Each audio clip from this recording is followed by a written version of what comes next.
नमस्कार. वडील हा शब्द आपण ऐकतो तेव्हा आपल्या डोळ्यासमोर काय येतं? फक्त एक नातं? नाही. या शब्दामागे जबाबदारी आणि न सांगितलेल्या त्यागाची एक संपूर्ण कहाणी दडलेली असते. आज आपण वडिलांची याच न दिसणाऱ्या त्यागाच्या प्रवासावर एक नजर टाकणार आहोत. वा, ही ओळ वडिलांच्या स्वभावाचं किती अचूक वर्णन करते नाही का? त्यांचं प्रेम अगदी असंच असतं, शांत पण समुद्रासारखं खोल. ते शब्दांतून फारसं व्यक्त होत नाही, पण त्यांच्या प्रत्येक कृतीतून ते आपल्याला जाणवत राहतं. चला तर मग त्यांच्या याच कृतींमागच्या भावनांचा शोध घेऊया. खरं तर प्रत्येक वडिलांचा प्रवास हा एखाद्या योद्ध्याच्या गाथेपेक्षा कमी नसतो आणि ही गाथा सुरू होते कुटुंबाला सुरक्षित ठेवण्याच्या आणि त्यांच्या प्रत्येक गरजा पूर्ण करण्याच्या एका वचनाने. आणि मग ह्या प्रवासात ते रोज नवनवीन आवाहनांना सामोरे जातात. आणि या गाथेचा सर्वात महत्वाचा भाग म्हणजे कष्ट. हे कष्ट दिवसापुरते किंवा रात्रीपुरते नसतात, ते अहोरात्र चालतात. कुटुंबाच्या सुखासाठी, स्वतःच्या आरामाची, स्वतःच्या झोपेची पर्वा न करता अविरतपणे काम करत राहणं, हेच जणू त्यांचं आयुष्य बनून जातं. आणि हळूहळू हेच कष्ट एका अखंड संघर्षाचं रूप घेतात. पण लक्षात घ्या, हा संघर्ष ते स्वतःसाठी करत नाहीयेत, तर आपल्या मुलांसाठी आणि आपल्या कुटुंबासाठी करतात. त्यांच्यासाठी प्रत्येक दिवस हा जणू एक नवीन लढाईच असतो. त्याग या शब्दाची ही व्याख्या किती समर्पक आहे बघा.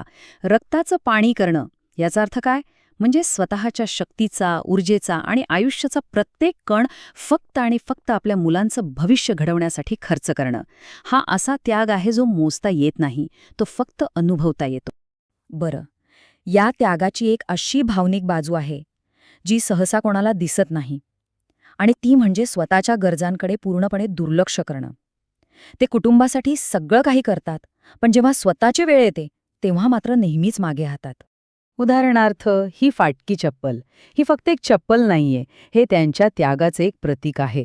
स्वतःसाठी नवीन चप्पल घेण्याऐवजी तेच पैसे मुलांच्या शिक्षणासाठी किंवा त्यांच्या एखाद्या हौसेसाठी बाजूला ठेवले जातात. आणि फक्त चपलीचंच नाही, कपड्यांचंही अगदी तसंच. स्वतः कदाचित फाटके कपडे घालतील, पण मुलांना मात्र नेहमी नवीन आणि चांगलं देण्याचा त्यांचा प्रयत्न असतो. हाच तो निस्वार्थपणा आहे जो त्यांच्या प्रत्येक कृतीतून आपल्याला दिसतो. ही स्लाईड बघा, इथे तर त्यांच्या आयुष्याचं सार एकाच चित्रात दिसते. एका बाजूला स्वतःसाठी जुन्या जपून वापरलेल्या वस्तू आणि दुसऱ्या बाजूला कुटुंबासाठी नेहमीच सगळं काही नवीन आणि उत्तम.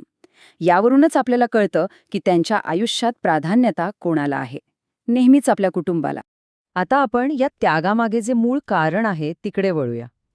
हा सगळा खटाटोप, हे कष्ट, हा संघर्ष, या सगळ्याच्या मागे एकच ध्येय असतं, आणि ते म्हणजे मुलांचं उज्ज्वल भविष्य.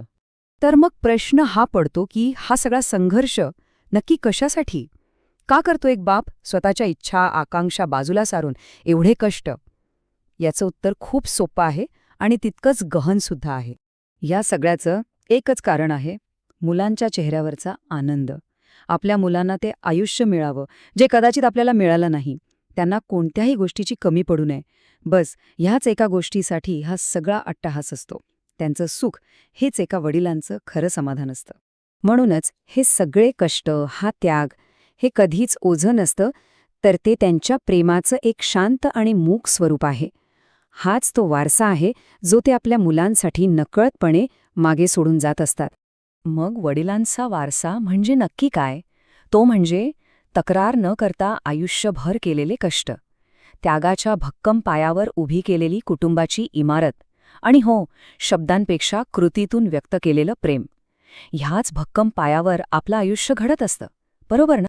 आणि आता जाता जाता एक शेवटचा प्रश्न, जो आपण सगळ्यांनी स्वतःला विचारायला हवा.